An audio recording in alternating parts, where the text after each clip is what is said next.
नमस्कार दोस्तों, स्वागत है आपका मोटर राइड्स में। मेरा नाम है अमित और इसे तो किसी परिचय की ज़रूरत है ही नहीं। यह है महिंद्रा का नया थार 2020 थार। और इस गाड़ी का on road review, usability review, क्या अच्छा है क्या बुरा है, क्या आप डे टू डे लाइफ में से यूज़ कर सकते हैं, वहाँ पर आपको किन चीज़ों से बड़ा मज़ा आएगा, कौन सी चीज़ें आपको तंग करेंगी, ये सारी चीज़ें मैंने एक दूसरे वीडियो में बनाई है। लेकिन ये जो वीडियो है यहाँ पर मैं सिर्फ फोकस करना चाहता था इस गाड़ी की जो ऑफ रोडिंग कैपेबिलिटी है, यहाँ पर क्या इक्विपमेंट यूज़ किया गया है ऑफ रोडिंग के लिए, वो काम किस तरह से करता है, यहाँ पर कैपेबिलिटीज़ जो हैं वो क्या है और क्या नहीं है। और अगर आप इसे कंपेयर करें कुछ और बड़े ही पॉपुलर ऑफ रोडर्स के साथ में, तो ये कहाँ स्टैंड करता है, इन सब चीज़ों का एक डेमोन्स्ट्रेशन देने के लिए और इन सब चीज़ों के बारे में आपको बताने के लिए मैंने ये वीडियो एक अलग से बनाया है, जो कि फोकस करेगा सिर्फ ऑफ रोडिंग कैपेबिलिटीज़ पे। और जब ऑफ रोडिंग की बात आती है तो ऑफ रोडिंग जो है दोस्तों, आपने देखा होगा बहुत सारे लोग पानी उछालते हैं, बहुत ज़ोर से गाड़ी को हवा में उछाल देते हैं। असल में आप ऑफ रोडिंग कैपेबिलिटी की बात जब करते हैं तो ये जो ड्रामेटिक शॉट्स होते हैं ये ऑफ रोडिंग कैपेबिलिटी नहीं होती है। ऑफ रोडिंग कैपेबिलिटी बहुत सारी चीज़ों से मिलके बनती है और ये जो ड्रामेटिक शॉट्स होते हैं ये ऑफ रोडिंग कैपेबिलिटी को नहीं दर्शाते हैं। ऑफ रोडिंग कैपेबिलिटी जो है वो गाड़ी किस तरह से अपने चारों पहियों तक ड्राइव पहुंचाती है, ग्राउंड क्लियरेंस कितना है, उसका लो रेशियो गियर बॉक्स जो है वो कितना ज़्यादा कैपेबल है, इंजन कैसा है, वाटर फोर्डेबिलिटी कितनी है, इसके अलावा जो टेक्नोलॉजी यूज़ करी गई है ऑल व्हील ड्राइव में या फोर व्हील ड्राइव में वो कितनी इफेक्टिव है। बहुत सारे और भी टेक्निकल पैरामीटर्स होते हैं जो एक गाड़ी को एक अच्छा ऑफ रोडर बनाते हैं। और जनरली ऑफ रोडिंग बड़ी स्लो स्पीड्स पे की जाती है, जहाँ पर जो ऑब्स्टिकल्स हैं उन्हें क्लियर किया जाता है। तो यहाँ पर आपको नाचने कूदने वाले कुछ बहुत ज़्यादा ड्रामेटिक शॉट्स नहीं मिलेंगे, लेकिन मैं आपको एक वादा करता हूँ कि यहाँ पर आपको ये वीडियो देख करके ज़रूर समझ में आएगा कि इस गाड़ी के अंदर जो टेक्नोलॉजी है वो किस तरह से काम करती है, उसे आप देख पाएंगे। तो दोस्तों, हम लोग सबसे पहले बात करते हैं इस गाड़ी की और यहाँ पर आपके पास क्या क्या कैपेबिलिटीज़ हैं उसकी। तो जो बेसिक चीज़ें हैं वो मैं आपको पहले बता देता हूँ। यहाँ पर आपके पास 226 mm का ग्राउंड क्लियरेंस है, मेरे ख्याल से सफिशिएंट है। जो इसका अप्रोच एंगल है वो है 42 डिग्रीज़। जो ब्रेक ओवर एंगल यानी कि रैंप ओवर एंगल, आप किसी बाधा को जब सीधे पार करेंगे तो वो जो एंगल है वो कितना होगा, वो यहाँ पर आप मिलता है 27 डिग्रीज़। और जो इसका डिपार्चर एंगल है वो है 37 डिग्रीज़। तो ये कुछ बेसिक चीज़ें हैं। 650 mm की यहाँ पर वाटर वेडिंग कैपेबिलिटी है, यानी कि आप समझ लीजिए कि 1 मीटर जो हाइट होती है तो उसका लगभग 65% पानी अगर है तो उसमें से एक गाड़ी निकल सकती है। जब वाटर वेडिंग की हम लोग बात करते हैं तो हम ये समझते हैं कि वाटर वेडिंग आपने की गाड़ी के साथ और वो बात वहाँ पे ख़त्म हो गई। देखिए, ये बात एक अलग है कि आप उस पानी में से निकल पाए कि नहीं, और ये बात दूसरी है कि वो कहीं पर डैमेज करती है कि नहीं। तो आप ये समझिए कि जब आप ज़्यादा वाटर वेडिंग करते हैं तो कहीं ना कहीं जो पानी आपके एक्सल के अंदर और आपके पहियों में, ब्रेक्स में जो घुसता है, जो डर्ट घुसती है, आप निकल पाएंगे, ये एक दूसरी बात है, लेकिन वो कहीं ना कहीं एक लॉन्ग टर्म डैमेज छोड़ के जाएगा। तो वाटर वेडिंग जब आप करते हैं तो एक एसोसिएटेड डैमेज, एक कोलैटरल आपको मिलता है और वो आपको हमेशा ध्यान में रखना है। चलिए, अब हम इस वीडियो की शुरुआत करते हैं इसे कंपेयर करके कि इसके समकक्ष जो गाड़ियां हैं उनके साथ इस गाड़ी की कैपेबिलिटी अगर आप पेपर पर देखें तो कैसी है, अच्छी है या बुरी है। सबसे क्लोजेस्ट इसका जो राइवल है वो है फोर्स गुरखा। वो रिप्लेस होने वाला है मेरे ख्याल से 2020 के एंड तक। वो नया वाला जो गुरखा हमने देखा था ऑटो एक्सपो में वो आ जाएगा, लेकिन फ़िलहाल जो गुरखा है उसका अप्रोच एंगल जो है वो इससे ज़रा ज़्यादा है, 44 डिग्री है, यहाँ पर 42 डिग्री है। यहाँ पर ब्रेक ओवर जो है 27 है, वहाँ पर आपको मिलता है 30, और यहाँ पर डिपार्चर जो है 37 है, वहाँ पर मिलता है आपको 40। तो वहाँ पर आपको ये जो 3 पैरामीटर्स हैं वो ज़रा बेहतर मिलेंगे। दूसरी एक बहुत ज़रूरी चीज़ जो थार के बारे में आपको जाननी है वो ये है कि यहाँ पर आपको ऑल व्हील ड्राइव मिलती है। ड्राइव आगे और पीछे दोनों ही पहियों तक पहुँचती है, लेकिन केवल पीछे वाला जो एक्सल है ये लॉकिंग डिफरेंशियल है। और लॉकिंग डिफरेंशियल जो है ये दोनों पहियों को एक बराबर स्पीड पर घूमने में मदद करता है। जब एक पहिए पर ट्रैक्शन नहीं होता है तो सारी ड्राइव वहाँ पर नहीं चली जाती है और दोनों पहिए बराबर घूम के आपको स्लिपरी कंडीशंस में भी बाहर निकाल सकते हैं। लेकिन सामने यहाँ पर लॉकिंग डिफ नहीं है। गुरखा के अंदर आपको सामने लॉकिंग डिफ मिलता है, तो वो वहाँ पर एक एडवांटेज है। अब लॉकिंग डिफ्स की मैं बात कर रहा हूँ अगर, तो आपको ये भी बता दूँ कि जनरली ज़्यादातर 80 to 90% कंडीशंस में आपको रेयर लॉकिंग डिफ जो है ये सफिशिएंट रहता है मेरे ख्याल से, क्योंकि जब आप इंक्लाइन पे भी चढ़ते हैं तो सामने वाले जो आपके व्हील्स हैं उस पर ट्रैक्शन बहुत कम रहता है, वो आपको हेल्प नहीं करता है पकड़ बनाने में। भार जो है सारा, जैसा कि आप यहाँ पे अभी देख रहे हैं, जनरली ये तो मैंने ऊपर चढ़ा दिया है, तो यहाँ पर इन टायर्स पर भी ज़रा ट्रैक्शन है, लेकिन जब ये चढ़ रहा होगा तो जो पकड़ है वो आपको पीछे वाले टायर्स में ही मिलती है। तो रियर डिफ जनरली ज़्यादा इंपॉर्टेंट रहता है। और फ्रंट डिफ जो है ये बहुत एक्सट्रीम कंडीशंस में, मिसाल के तौर पे आप बहुत ही टफ रॉक क्लाइंबिंग कर रहे हैं जहाँ पर सामने वाले व्हील को भी बराबर दोनों तरफ पकड़ बना करके रॉक क्रॉलिंग करनी है। जैसा कि अगर आपने सुना होगा जीप का जो रूबिकॉन ट्रेल है जहाँ पर रैंगलर्स जाते हैं, रूबिकॉन रैंगलर्स, वहाँ पर जो रॉक्स हैं वो बहुत बड़ी बड़ी होती हैं और वहाँ पे सामने वाले जो टायर्स हैं उनको भी प्रॉपर पकड़ बना करके ऊपर चढ़ना होता है। तो उस तरह की एक्सट्रीम कंडीशंस में फ्रंट डिफ जो है वो काम आता है। लेकिन याद रखिए, जब आपकी गाड़ी में फ्रंट डिफ होता है तो वो आपकी गाड़ी की मनूवरेबिलिटी को बहुत अफेक्ट करता है। स्टीयरिंग जो है वो बहुत हद तक रिड्यूस हो जाता है। और अगर आपका फ्रंट डिफ लॉक्ड है तो जब आप तेज़ चल रहे हैं तो जो आपका पूरा एक्सेल है उसके ऊपर प्रेशर भी काफ़ी ज़्यादा होता है। तो जिन गाड़ियों में फ्रंट डिफरेंशियल है भी लॉकिंग वाला, वो एक लिमिटेड उसका यूज़ है, उसका जो यूज़ है वो बहुत रेयर कंडीशंस में होता है। यहाँ पर फ्रंट डिफ की जो कमी है उसे महिंद्रा ने BLD यानी ब्रेक लॉकिंग डिफरेंशियल के द्वारा दूर करने की कोशिश करी है। काम कैसे करता है मैं आपको डेमो में अभी बताऊंगा। लेकिन आप ये समझिए कि जब ट्रैक्शन एक व्हील छोड़ देता है तो ब्रेक उसे पकड़ लेता है ताकि दूसरा व्हील जो है वो घूम सके। लेकिन यहाँ पर एक प्रॉपरली लॉकिंग फ्रंट डिफरेंशियल नहीं है जो आपको गुरखा में मिलता है। अब यहाँ पर अगर आप कुछ और चीज़ों की बात करें, हम लोग इसे अगर दुनिया के जो बेस्ट ऑफ रोडर्स हैं उनसे अगर कंपेयर करें, जैसे कि recently Ford Bronco internationally launch हुआ है, जीप रैंगलर जो है ये एक बड़ा ही जाना माना ऑफ रोडर है जिसके ऊपर ये गाड़ी भी डिज़ाइन के तौर पर ज़रा बेस्ड है। अब यहाँ पर मैं जब ब्रोंको और रैंगलर की बात कर रहा हूँ तो मैं रैंगलर रूबिकॉन जो उनका एक्सट्रीम वर्जन है उसकी बात कर रहा हूँ, और ब्रोंको का भी जो बैडलैंड्स एडिशन है विद सैस्कॉच सस्पेंशन उसकी बात कर रहा हूँ। तो इसे मैं कंपेयर कर रहा हूँ एक्सट्रीम जो वर्जन्स हैं दोनों ही ब्रोंको और रैंगलर के उनके साथ। और अगर आप इसे कंपेयर करें यहाँ पर एक काफ़ी अच्छा off roading machine Jeep Trailhawk Compass जो अवेलेबल है उसके साथ, तो ये कहाँ स्टैंड करता है। देखिए जो क्रॉल रेशियो है इस गाड़ी का बहुत अच्छा है, बहुत उल्लेखनीय है। 42:1 का क्रॉल रेशियो यहाँ पर आपको मिलता है जो बहुत सॉलिड है। जिस कीमत में ये गाड़ी आपको दी जा रही है, मेरे ख्याल से लगभग 10 लाख की इसकी कीमत है। अगर आप एवरेज आउट करें तो 10-11 लाख रुपए की एक्स शोरूम प्राइस है। उसके लिए 42:1 का रेशियो बड़ा ही ज़बरदस्त है। और यहाँ पर अगर आप इसे कंपेयर करते हैं जीप कंपस ट्रेल हॉक से तो वहाँ पर आपको 20:1 का रेशियो मिलता है। लेकिन अगर आप इसे कंपेयर करते हैं मिसाल के तौर पे फोर्ड ब्रोंको के साथ, तो फोर्ड ब्रोंको के अंदर आपको मैनुअल ट्रांसमिशन में 94.7:1 का क्रॉल रेशियो मिलता है, और जीप रैंगलर जो है वहाँ पर आपको 84.2:1 का रेशियो मिलता है। ये दोनों ही रेशियो इससे डबल से भी ज़्यादा है। ये मैनुअल ट्रांसमिशन की बात कर रहा हूँ मैं। और अगर उनके ऑटो ट्रांसमिशन को आप देखेंगे तो ब्रोंको में आपको 67.8:1 का रेशियो मिलता है और रैंगलर में ऑटो में 77.2:1 का रेशियो मिलता है। वो गाड़ियाँ बहुत ज़्यादा महंगी भी हैं, वहाँ पर जो इंजन्स हैं उनकी पावर और टॉर्क भी यहाँ से ज़्यादा है, और वो गाड़ियाँ जो हैं वो डेफिनेटली ज़्यादा कीमत के साथ बनी हुई हैं, और उनका जो ऑडियंस है वो ज़रा अलग है। लोग ज़्यादा पैसा देने के लिए तैयार है, तो वहाँ पर वो कुछ ज़्यादा इक्विपमेंट भी दे सकते हैं। तो उस लिहाज से जो एकदम एक्सट्रीम ऑफ रोडर्स है वो यहाँ से ज़रा बेहतर है। वहाँ पर दोनों ही गाड़ियों में आपको फ्रंट लॉकिंग डिफ भी मिलता है।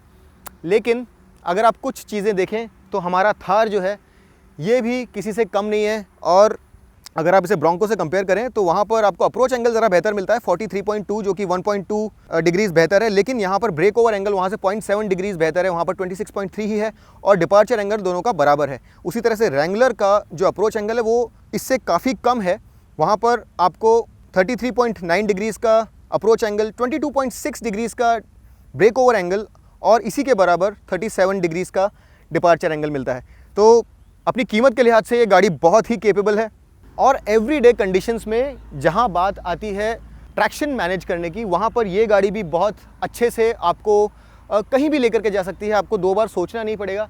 लेकिन जहां बहुत बड़े रॉक्स पे क्रॉलिंग की बात आती है, या फिर बड़े एक्सट्रीम ऐसी जगहों की बात आती है जहां पर बड़ी रॉक्स हैं और जहां पर फ्रंट व्हील जो है वहां पर लगातार आपको बहुत ही स्ट्रॉन्ग ट्रैक्शन चाहिए, जहां पर स्लिपेज जो है सामने वाले व्हील्स पर बहुत ज़्यादा हो रहा है और पीछे आपको ज़्यादा मदद नहीं मिल रही है, तो उन कुछ रेयर केसेस में फ्रंट डिफ जो है वो ज़रा बेहतर काम में आता है। अब यहाँ पर अगर आप देखेंगे तो ये नीचे आपको हुक नज़र आएगा। बहुत सारे लोगों को ये मिसिंग लग रहा था कि ये कहाँ गया।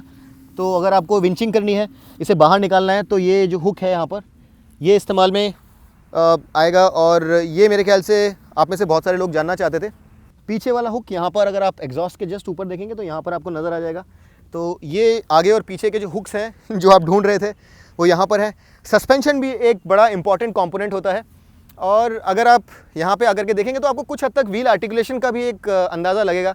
व्हील आर्टिकुलेशन जो है ये ज़रूरी होता है कि अगर आप गाड़ी को ज़रा ऊपर नीचे किसी ऐसी जगह पर लेकर के जाएँ जहाँ पर सरफेस जो है वो ऊबड़ खाबड़ है, तो गाड़ी का व्हील अगर ऊपर नीचे नहीं हो सकता है उस सरफेस के हिसाब से, तो आपको ट्रैक्शन कैसे मिलेगा। तो जो व्हील्स हैं वो उन खड्डों में लटक के नीचे तक जा पाएँ, या फिर अगर वहाँ पर प्रेशर व्हील पर ज़्यादा पड़ रहा है तो ऊपर भी हो जाए, ताकि ग्रिप जो है बराबर बनती रहे। ये बहुत ज़रूरी होता है। इस क्वालिटी को हम लोग व्हील आर्टिकुलेशन कहते हैं। अब पीछे यहाँ पर इंडिपेंडेंट सस्पेंशन है, तो यहाँ पर आपको जो ट्रैवल है ये ज़रा ज़्यादा मिलता है। आगे आपके पास इंडिपेंडेंट सस्पेंशन है, लेकिन उसका जो ट्रैवल है वो बहुत ज़्यादा नहीं है। लेकिन फिर भी अगर आप यहाँ पे आर्टिकुलेशन देखेंगे तो ये देखिए ये व्हील कितना नीचे आ गया है, और ये अभी भी ज़मीन को पकड़ के बैठा हुआ है ताकि यहाँ पर इसे ग्रिप मिले। लेकिन अगर इसके दूसरी तरफ वाले व्हील को आप देखेंगे तो ये देखिए ये व्हील जो है ये ऊपर चढ़ गया है एकदम, और ये डिफरेंस है यहाँ और वहाँ में। ये जो सरफेस है ये कहीं से ऊपर कहीं से नीचे है, और इसलिए ये ज़रूरी है किसी भी गाड़ी के लिए कि उसका जो व्हील का जो ट्रैवल है, जो सस्पेंशन का ट्रैवल है, वो उसे अनुमति दे कि वो व्हील ज़मीन को पकड़ के ट्रैक्शन बना पाए। आप सामने भी अगर आके देखेंगे तो लेफ़्ट और राइट व्हील में आपको जो आर्चेस हैं उसके नीचे ज़रा फ़र्क नज़र आएगा, लेकिन यहाँ पे फ्रंट इंडिपेंडेंट जो सस्पेंशन है ये उतना लॉन्ग ट्रैवल नहीं है जितना कि आइडियली हो सकता है। लेकिन ये जो गाड़ी है इसकी एक ज़रा लिमिटेशन भी है मेरे ख्याल से। फ्रंट इंडिपेंडेंट सस्पेंशन जो है यहाँ पर इसकी जो overall extreme off roading capabilities है उसे कहीं ना कहीं थोड़ा सा इम्पैक्ट करता है। लेकिन ये एक रोड कार भी है, ये एक फुल टाइम ऑफ रोडर नहीं है। तो ये जो एक कॉम्प्रोमाइज़ है ये बहुत ज़रूरी था, क्योंकि ये जो गाड़ी है इसे रोड होल्डिंग भी अपनी करनी है, और ऐसा नहीं है कि ये सिर्फ ऑफ रोडिंग के लिए ही काम आएगी। अब यहाँ पर विशेषताएं क्या क्या हैं ये मैं आपको बता देता हूँ, और फिर उसका चल के हम लोग जल्दी से डेमो देखते हैं। सबसे बड़ी चीज़ जो बहुत सारे लोग मिस करते हैं और जो मेरे ख्याल से बहुत ज़रूरी है वो ये है कि ये जो चीज़ यहाँ आप देख रहे हैं, ये टायर किसी भी ऑफ रोडर के लिए सबसे ज़्यादा ज़रूरी चीज़ है। आपके पास बेस्ट ऑफ रोडिंग गियर हो, लेकिन अगर आपके टायर मजबूत नहीं हैं, अगर आपके टायर्स के अंदर नॉबीज़ नहीं है, अगर आपके टायर उस तरह के सरफेस के लिए नहीं बने हैं, तो आप ऑफ रोडिंग नहीं कर पाएंगे। आप एक रोड बायस टायर को किसी बेहतरीन से बेहतरीन ऑफ रोडर में डाल दीजिए और फिर किसी स्लिपरी सरफेस पे लेके जाइए। आप देखेंगे कि चारों पहिए घूम रहे हैं, कोशिश कर रहे हैं आगे बढ़ने की, लेकिन ट्रैक्शन ही नहीं है, क्योंकि वो जो टायर्स हैं वो बने नहीं हैं इस तरह की ऑफ रोडिंग के लिए। तो पहली चीज़, इस तरह का एक 255 सेक्शन टायर जो है ये बहुत ज़रूरी है, बड़ा और ज़्यादा ज़रूरी मजबूत। इस तरह के टायर्स सॉफ्ट कंपाउंड या फिर कमज़ोर साइड वॉल्स वाले या फिर कमज़ोर रबर वाले नहीं हो सकते। ब्लेड्स, स्टोन, कांटे और भी कई तरह के जो अवरोध आते हैं वो लगातार इन टायर्स पर हमला करते हैं, और ये जो टायर्स हैं ये उस तरह के अवरोध के साथ लगातार लड़ने में सक्षम होने चाहिए। तो मेरे ख्याल से ये जो टायर्स हैं ये काफ़ी अच्छे हैं, और मैंने बहुत सारे ऑफ रोडर्स चलाए हैं, premium of roaders, land rover से लेकर के BMW के भी जो एक्स ड्राइव सिस्टम्स आते हैं, मर्सिडीज़ के भी कुछ गाड़ियाँ जो है 4मैटिक के साथ में आती हैं। बड़ा प्रॉब्लम उन गाड़ियों के साथ यही है कि अगर आप उन्हें ऑफ द रोड लेकर के जाते हैं, ख़ास तौर पर रॉकी कंडीशंस में, तो वहाँ पे वो टायर जो हैं वो प्रोन टू कट्स होते हैं, बहुत जल्दी कट जाते हैं। तो ये टायर जो है बहुत ज़रूरी है, और यहाँ पर ये C8 ज़ार टायर जो हैं ये काफ़ी सॉलिड हैं। ये इसे कॉन्फिडेंस देते हैं कि आप इसे एडवर्स कंडीशंस में लेकर के जाएँ और इसे यूज़ करें। दूसरा, यहाँ पर आपके पास ऑल व्हील ड्राइव है, पीछे लॉकेबल डिफरेंशियल है जिसे कि आपको मैनुअली लॉक नहीं करना पड़ेगा। दोनों पहियों में जैसे ही 100 RPM का डिफरेंस आता है, यानी कि एक पहिया दूसरे पहिए से 100 RPM से ज़्यादा घूमने लगता है, वैसे ही डिफ जो है ऑटोमेटिकली लॉक हो जाता है, और फिर दोनों पहिए साथ में बराबर स्पीड पे घूमते हैं, ताकि अगर एक पहिए के पास में ट्रैक्शन कम भी है तो भी दोनों बराबर घूमें, और जहाँ पर आपके पास ट्रैक्शन है वहाँ से ट्रैक्शन पकड़ के गाड़ी बाहर निकल जाए। अब याद रखिए, जहाँ ओपन डिफरेंशियल होता है वहाँ पर ड्राइव सबसे ईजी पाथ चूज़ करती है। तो अगर लॉकेबल नहीं होगा डिफरेंशियल, तो जहाँ पर ग्रिप नहीं है वो पहिया तुरंत घूमने लग जाएगा, और जहाँ ग्रिप है वो पहिया वहीं खड़ा रहेगा, वो पहिया घूमेगा ही नहीं। तो लॉकेबल डिफरेंशियल एक बात हो गई, और सामने ड्राइव ज़रूर जाता है लेकिन ओपन डिफरेंशियल है, यहाँ पर लॉकेबल डिफरेंशियल नहीं है। लेकिन यहाँ पर BLD होने के कारण, यानी कि ब्रेक लॉकिंग डिफरेंशियल होने के कारण, जब सामने वाले एक व्हील को ट्रैक्शन नहीं मिलता है तो ब्रेक उसे पकड़ लेता है, उसे घूमने नहीं देता है और ड्राइव भेज देता है दूसरे व्हील पर जहाँ पर ट्रैक्शन अवेलेबल होता है। तो इस तरह से कुछ हद तक ये फ्रंट लॉकिंग डिफरेंशियल की जो प्रॉब्लम है उसे सॉल्व करता है। ये हो गई दोस्तों थ्योरी। अब हम लोग अंदर बैठ जाते हैं और देखते हैं कि हमारे पास कंट्रोल्स क्या क्या है, और फिर मैं आपको दूंगा डेमो कि ये गाड़ी किस तरह से ऑफ रोडिंग करती है। तो दोस्तों सबसे पहले हम लोग समझ लेते हैं कि यहाँ पर आपके पास ऑप्शंस क्या क्या हैं। अब सबसे पहली बात मैं आपको ये बता दूं कि जब आप ऑफ रोडिंग करने जाएंगे तो मेरे पर्सनल अनुभव से अगर आपके पास एक ऑटोमेटिक वर्जन है तो ज़्यादा बेहतर है, क्योंकि ऑटोमेटिक जो है वो स्टॉल नहीं होगा और आपको जो गियर्स हैं उसके बारे में परेशानी नहीं होगी, किसी तरह की चिंता नहीं रहेगी, आपको क्लच के बारे में किसी तरह की कोई सोच नहीं रहेगी। तो purely from an off roading perspective मेरे ख्याल से अगर आप ज़्यादा बेहतर ऑफ रोडिंग करने की बात करें तो जो ऑटोमेटिक वर्जन्स हैं, चाहे आप डीजल देख लें चाहे आप पेट्रोल देख लें, ऑटोमेटिक जो है वो आपको ज़्यादा बेहतर तरीके से ऑफ रोडिंग करने में मददगार साबित होगा। तो इसके अलावा यहाँ पर आपके पास जैसा ये देख रहे हैं ये ड्राइव सेलेक्टर है, और उसके अलावा ये जो ट्रांसफ़र केस जो है उसमें से पावर किस तरह से जाएगी वो सेलेक्ट करने के लिए ये लेवर है। यहाँ पर बॉर्ग वार्नर का एक ट्रांसफ़र केस लगा हुआ है जो काफ़ी रिलायबल है और काफ़ी ज़्यादा जाना माना है।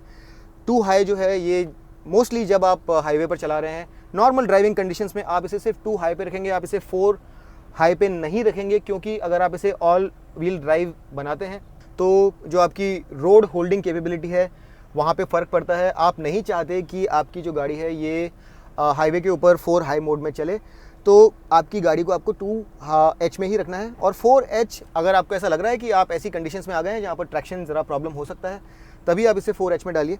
और जब आपको इसे 4L में डालना है तो आइडियली आप इसे पहले न्यूट्रल में डाल दें ड्राइव को, और फिर आपको इसे इस तरह से प्रेस करना है और इस तरह से आप इसे 4L में डाल सकते हैं। अब 4L जो है ये एक्सट्रीम कंडीशंस में जहाँ पे 4 हाई में भी आपको ऐसा लग रहा है कि गाड़ी को ग्रिप नहीं मिल रही है, या फिर जो टॉर्क है चारों पहियों में वो बराबर नहीं जा पा रही है, जहाँ पर गाड़ी को क्लाइंब करना है और जो पहिए हैं वहाँ पर आपको बराबर फोर्स नहीं मिल पा रहा है, या फिर ट्रैक्शन आपको और ज़्यादा चाहिए, स्लो स्पीड पर ज़्यादा क्रॉल रेशियो के साथ में ज़्यादा फोर्स चाहिए व्हील्स पर, जहाँ पर जनरली आपका 4H फेल हो जाए, जहाँ पर आपको ऐसा लगे कि चारों पहिए घूमते जा रहे हैं और आपको एक ज़्यादा फोर्स की ज़रूरत है, वहीं पर आप 4L में जाइए और इसका उपयोग मिनिमल रखिए, कम से कम जगह पर इसे यूज़ कीजिए, और एक बार ट्रिकी कंडीशन से निकलने के बाद इसे वापस आप 4H या फिर 2H में लेकर के चले जाइए। तो दोस्तों मैं अब बैठ गया हूँ महिंद्रा थार के स्टीयरिंग के पीछे, और जो सबसे बेसिक बात है वो है 4 व्हील ड्राइव। तो यहाँ पर वो कैसे काम करता है वो हम लोग देखेंगे। जो बाय डिफ़ॉल्ट ड्राइव जाती है वो पीछे जाती है, यानी कि ये रियर व्हील ड्राइव गाड़ी है, और यहाँ पे ऑटोमेटिकली जैसे ही 100 RPM का डिफरेंस गाड़ी सेंस करती है दोनों व्हील्स के अंदर, तो जो रेयर डिफ है वो लॉक हो जाता है और एक रिजिड एक्सल की तरह काम करना शुरू करता है, जिससे कि जो दोनों पहिए हैं ये बराबर स्पीड पर घूमते हैं। लेकिन अगर आपके सामने वाले पहिए नहीं चल रहे हैं और पीछे दोनों ही पहियों में ट्रैक्शन नहीं है, तो गाड़ी अपनी जगह खड़ी होकर के बस पिछले पहियों को घुमाती रहेगी और गाड़ी आगे नहीं बढ़ेगी। तो पहले हम लोग डेमोन्स्ट्रेशन देखते हैं कि अगर मैं इसे सिर्फ 2 व्हील ड्राइव में डालूं तो क्या ये कुछ स्लिपरी कंडीशन से बाहर निकल पाएगी। चलिए देखते हैं।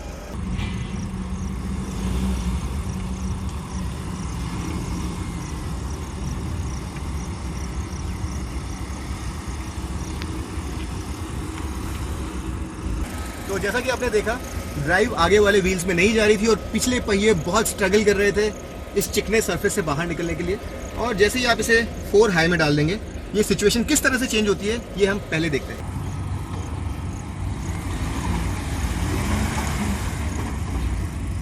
तो जैसा कि आपने देखा सामने वाला एक्सेल जैसे ही एक्शन में आया तो सामने वाले व्हील्स को भी ड्राइव मिली, और उसके साथ ही ये जो गाड़ी है बड़े आराम से ये जो चिकना आप सरफेस पीछे देख रहे थे उससे बड़े आराम से बाहर निकल गई। तो ये था बिल्कुल बेसिक डेमोन्स्ट्रेशन कि जब आप 2 व्हील ड्राइव मोड में होते हैं और उससे 4 व्हील ड्राइव मोड में जाते हैं तो किस तरह से आपको फ़र्क जो है वो देखने के लिए मिलता है बाहर से। चलिए इस गाड़ी की कुछ और फीचर्स के बारे में भी बात करते हैं। चलिए दोस्तों अब हम लोग देख लेते हैं कि महिंद्रा थार का 4 हाई और 4 लो जो है ये इन इफेक्ट कितना डिफरेंट लगता है जब काम करता है। तो हम यहाँ पर कंट्रोल्ड एनवायरनमेंट में हैं, लेकिन एक आइडियल सिचुएशन जहाँ पर बिल्कुल स्ट्रेट स्टीप क्लाइंब हमें मिल जाए वैसा नहीं मिला। लेकिन मुझे लगता है कि ये जो सिचुएशन है यहाँ पर आपको जो दोनों मोड्स में फ़र्क है वो साफ तौर पे नज़र आएगा। मैंने यहाँ पर ये जो नीचे सरफेस है ये इस तरह से चूज़ किया है कि यहाँ पर बहुत ज़्यादा चिकनाई है, मिट्टी बहुत चिकनी है और नीचे पानी भी है, तो ट्रैक्शन जो है बहुत कम अवेलेबल है। और मैंने इसे अभी 4 हाई मोड में डाल दिया है, यानी कि पीछे का एक्सेल भी काम कर रहा है और जो ड्राइव है आगे भी जा रही है, लेकिन फिर भी आप देखेंगे कि इतनी ज़्यादा स्लिपरी कंडीशंस होने के कारण जो गाड़ी है फिर भी यहाँ से निकलने में ज़रा स्ट्रगल करेगी। जो पहिए हैं जो 2 आपको यहाँ नज़र आ रहे हैं वो भी आपको ज़रा स्लिप करते हुए नज़र आएंगे। जो व्हील स्पीड है ज़रा ज़्यादा रहेगी और ये गाड़ी ज़रा स्लिदर होते हुए ज़रा स्ट्रगल करते हुए बाहर निकलेगी। चलिए देखते हैं किस तरह से काम कर रही है।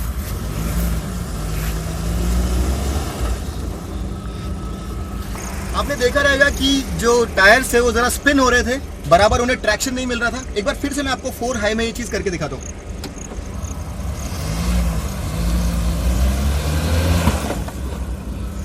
तो जैसा कि आपने देखा होगा टायर जो थे वो काफ़ी स्ट्रगल कर रहे थे।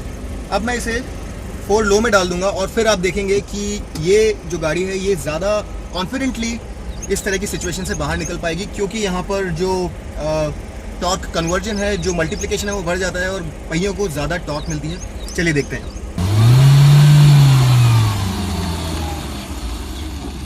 तो जैसा कि आपने देखा होगा बिना किसी स्लिदरिंग के और काफ़ी ज़्यादा कॉन्फिडेंटली ये गाड़ी उसी कंडीशन से बाहर निकल पाई। तो यहाँ पर जो चारों व्हील्स है यहाँ पर आपको जो ड्राइव है वो ज़्यादा मजबूती से मिलता है, टॉर्क जो है वो ज़्यादा मिलता है और यहाँ पर आपको क्रॉल रेशियो जो है ये भी बहुत ज़्यादा स्ट्रॉन्ग मिलती है। तो रॉक क्रॉलिंग के लिए और इस तरह की चैलेंजिंग कंडीशंस के लिए ये 4 लो जो मोड है ये है। पर जनरली आपको ज़्यादातर लगभग 90-95% कंडीशंस में गाड़ी को 4 लो में डालने की ज़रूरत नहीं पड़ेगी। और थार का जो 4 व्हील ड्राइव सिस्टम है ये अपने आप में सफिशिएंट है। यहाँ पर आपको ब्रेक लॉकिंग डिफरेंशियल सामने मिलता है जो कि ट्रैक्शन कंट्रोल का एक कंपोनेंट है। और इस तरह की कंडीशंस जहाँ पर आपके पास थोड़ा इंक्लाइन भी हो और जहाँ पर स्लिपरी कंडीशंस भी हो, जहाँ पर आपको 100% श्योर रहना है कि गाड़ी के चारों पहियों में बराबर स्ट्रॉन्ग टॉर्क जा रहा है, वहीं पर आपको 4 लो इस्तेमाल करने की ज़रूरत पड़ेगी। तो यहाँ पर मैं कोशिश कर रहा हूँ आपको ये दिखाने की कि BLD या फिर ब्रेक लॉकिंग डिफरेंशियल किस तरह से काम करता है। ये एक फंक्शन है ट्रैक्शन कंट्रोल का। अब ये locking differential properly lockable differential नहीं है यहाँ पर फ्रंट में, लेकिन पीछे वाला जो डिफरेंशियल है ये लॉकेबल है, यानी कि दोनों तरफ दोनों ही व्हील्स पर ड्राइव बराबर जाएगी, दोनों पहिए एक ही स्पीड में घूमेंगे, ताकि जो ट्रैक्शन लॉस कभी कभी होता है और जहाँ पर एक ही व्हील पर सारी ड्राइव चली जाती है और आप किसी ख़राब सिचुएशन से बाहर नहीं निकल पाते हैं, उसे कॉम्पेंसेट पीछे बड़े बखूबी अंदाज में किया जा सकता है। लेकिन सामने यहाँ पर आपके पास एक ओपन डिफरेंशियल है, लॉकेबल डिफरेंशियल नहीं है। तो अब यहाँ पर सामने एक जो लॉकेबल डिफरेंशियल होता है उसकी कमी किस तरह से पूरी की जाएगी। अब अगर आप कंपेयर करें इसे फोर्स गुरखा के साथ तो वहाँ पर आपको लॉकेबल फ्रंट डिफरेंशियल भी मिलता है, लेकिन यहाँ पर ट्रैक्शन कंट्रोल का इस्तेमाल करके उस कमी को कुछ हद तक पूरी करने की कोशिश की गई है। अब जब सामने दोनों व्हील्स अगर स्पिन हो रहे हैं तो आप ज़्यादा कुछ कर नहीं सकते, लेकिन अगर एक व्हील में ज़रा भी ट्रैक्शन है तो ट्रैक्शन कंट्रोल जिस व्हील में आपके पास ट्रैक्शन नहीं है और जो स्पिन करके सारी ड्राइव अपनी तरफ खींच रहा है उसे लॉक कर देता है, जिससे कि जो ड्राइव है वो दूसरी तरफ जाना शुरू हो जाती है और दूसरी तरफ जहाँ पर ड्राइव है वहाँ पर चूंकि आपके पास ट्रैक्शन है तो गाड़ी बाहर निकल जाती है। अब अगर आप इस गाड़ी की बात करें तो आप इसके चारों पहिए एक बार देख लीजिए।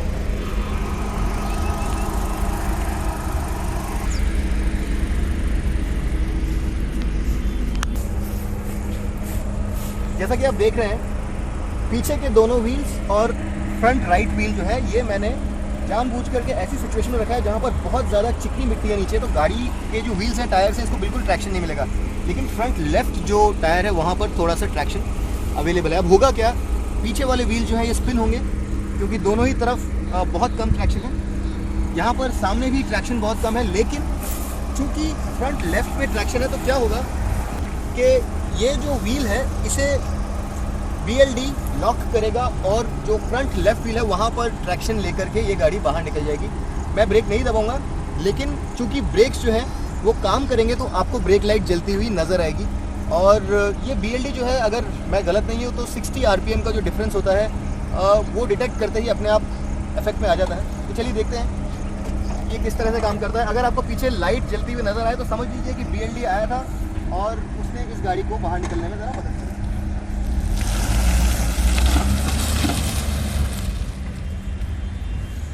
तो 4 हाई में अगर आपने गाड़ी डाल दी है और आपके 3 पहियों पर यानी कि स्पेशली पीछे वाले 2 और आगे वाला एक जो व्हील है वहाँ पर अगर ट्रैक्शन नहीं है तो BLD जो है ब्रेक लॉकिंग डिफरेंशियल जो है ये ट्रैक्शन कंट्रोल के एक फंक्शन के तौर पर आपको ड्राइव पहुँचाने में हेल्प करता है जहाँ पर आपके पास ट्रैक्शन है वहाँ पर, और आपको इस तरह की सिचुएशंस से निकालने की कोशिश करता है। तो इस तरीके से BLD काम करता है। दोस्तों अब हम लोग देखेंगे कि यहाँ पर जो रियर लॉकिंग डिफरेंशियल है ये ऑटोमेटिकली किस तरह से लॉक होता है। जब दोनों व्हील्स के बीच में जो आरपीएम का डिफरेंस है वो 100 आरपीएम से ज़्यादा हो जाता है तो यहाँ पर जो रियल डिफरेंशियल है ऑटोमेटिकली लॉक हो जाता है और फिर वो दोनों ही व्हील्स को बराबर गति पर घुमाता है, जिससे कि अगर किसी एक व्हील के अंदर भी ट्रैक्शन नहीं है तो भी वो व्हील बाहर निकल सके। अब जैसा आप यहाँ पे देख रहे होंगे, यहाँ पर ये जो मेरा रेयर राइट व्हील है यहाँ पर ज़रा ज़्यादा ट्रैक्शन है, लेकिन अगर आप दूसरी तरफ देखेंगे, एक बार ज़रा देख लीजिए, दोनों जो रेयर व्हील्स हैं उनके ट्रैक्शन में फ़र्क है। और मैं अब इसे 2 व्हील ड्राइव मोड में डाल रहा हूँ, 2 हाई में। और एकदम पीछे से जब आप देखेंगे तो आप पाएंगे कि एक बार कुछ वक्त के लिए मेरा लेफ्ट जो गाड़ी का व्हील है ये थोड़ा स्पिन होगा, लेकिन उसके बाद पीछे वाला जो व्हील है ये भी स्पिन होगा और फिर ये गाड़ी बाहर निकल जाएगी। चलिए देखिए एक बार। तो जैसा कि आपने देखा कि जो मेरा व्हील था, लेफ्ट वाला व्हील जो था, वहाँ पर ट्रैक्शन कम था तो वहाँ पर पहले स्पिन हुआ और जब गाड़ी ने डिटेक्ट किया कि व्हील स्पिन में ज़रा डिफरेंस है तो उसने ड्राइव राइट व्हील में भी भेज दी और इस तरह से जो गाड़ी है ये 2 व्हील ड्राइव में भी इस चिकने सरफेस के ऊपर से निकल गई।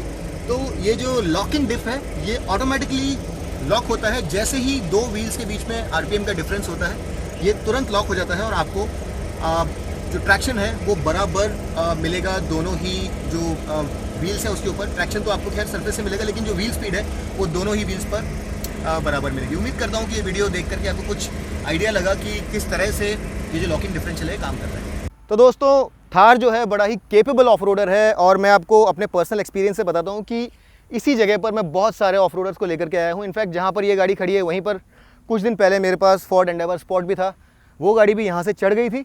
लेकिन जब वो गाड़ी यहाँ से चढ़ रही थी तो मुझे ज़्यादा ध्यान रखना पड़ा। मुझे इस बात का पूरी तरह से इल्म था कि ये एक लग्जरी एसयूवी है और मुझे ज़्यादा केयरफुल रहना है। इस केस में मुझे 2 बार सोचने की ज़रूरत नहीं है। और ये जो चढ़ाई है ये इसके लिए बच्चों का खेल है, ये बहुत ज़्यादा स्टीप इससे भी चढ़ाई चढ़ सकती है। खासियत यह है यहाँ पर कि आपको बिल्कुल भी सोचने की ज़रूरत नहीं पड़ेगी 2 बार अगर आप किसी ऑफ रोड कंडीशन में इस गाड़ी को लेकर के जा रहे हैं। तो वो इस गाड़ी की विशेषता है। आप चाहें तो फॉर्च्यूनर में भी कर सकते हैं, एंडेवर में भी कर सकते हैं, और भी कुछ गाड़ियाँ हैं जो ऑफ रोडिंग करती हैं, लेकिन उन गाड़ियों को आप रियल ऑफ रोड कंडीशंस में लेकर के जाएंगे तो आपको हमेशा डैमेज का खतरा बना रहता है। ये जो गाड़ी है ये इस तरह की कंडीशंस को बहुत अच्छे से मैनेज करती है, ये सबसे बड़ी एडवांटेज है। और मेरे ख्याल से इस कीमत में for all the conditions that you can throw at it, all the challenges that you can throw at it, ये गाड़ी बहुत ही ज़बरदस्त है। और असल में अगर आपको एंजॉय करना है अपनी लाइफ को, जा कर के नई नई जगह एक्सप्लोर करनी है और सोचना नहीं है 2 बार किसी रोड से नीचे उतर के किसी नई जगह को एक्सप्लोर करने से पहले, तो आप ज़रूर महिंद्रा थार के साथ जाइए। और ये तो इसका स्टॉक फॉर्म है। मैं आपको ये दावे के साथ कह सकता हूँ कि लोग इस गाड़ी को जितनी इसकी कैपेबिलिटी है उससे कहीं ज़्यादा कैपेबिलिटी के लिए मॉडिफाई करेंगे, लॉन्ग ट्रैवल सस्पेंशंस डालेंगे, ज़्यादा बड़े टायर्स डालेंगे, स्नॉर्केल डालेंगे, विंचेस डालेंगे और भी बहुत सारी एक्सेसरीज डालेंगे, और उसके बाद ये गाड़ी अपनी करंट कैपेबिलिटी से कहीं ज़्यादा कैपेबल हो जाएगी। उम्मीद करता हूँ कि ये वीडियो आपको यूज़फुल लगा। अगर आपको पसंद आया तो ज़रूर लाइक कीजिए, अपने दोस्तों में बांट दीजिए, उन्हें भी जानने दीजिए कि इस तरह की गाड़ी क्या क्या कर सकती है। अगर आपने मुझे इंस्टाग्राम पे फॉलो नहीं किया तो ज़रूर कीजिए। मेरी आईडी है दशंगानी THECHHANGANI। मोटरॉइड्स को भी फॉलो कीजिए, मोटरॉइड्स को यूट्यूब पे सब्सक्राइब कर डालिए और वो बेल नोटिफिकेशन आइकन भी दबा दीजिए। अगली बार तक के लिए मैं आपका दोस्त अमित आपसे विदा लेता हूँ। तब तक के लिए rev hard, rev free and drive safe.